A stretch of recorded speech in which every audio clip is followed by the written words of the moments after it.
Geraldo Biba është personi që sot ka tërhequr zvar burrin që pretendon që është pronar I tokës në Zvërnec. Geraldo Biba I Major Securities ka tërhequr zvar, po më vin akoma mesazhe me informacione për këtë. Geraldo Bibën, ky që në 2012 pas ka dalë Mister Durrësi, deri atëherë mendonte se ishte më I bukur I Durrësit, ndërsa sot mendon se është më I fortë I Shqipërisë dhe që mund të rrafi dhe të tërheqë zvar qytetarët shqiptar.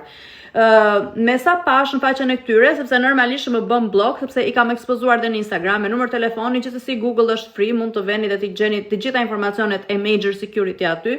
Gjithë këngëtarët tonë të preferuar punojnë me Major Security që ti mbrojnë. Kështu që unë mendoj, edhe ju bëj thirrje të gjithë artistëve, të gjithë këngëtarëve që ta bojkotojnë këtë kompani, sepse një kompani që merr zvar qytetarët shqiptar nuk është një kompani që meriton të ketë suportin tuaj, që jeni këtu ku jeni nga suporti ynë. Kështu që bëni kujdes njerëz, e keni marrë informacionin, unë thjesht shpresoj që Geraldo Bibën ta gjej ajo që I ka bërë këtij burri sot duke e tërhequr zvar dhe duke e marrë peng në tokën e tij.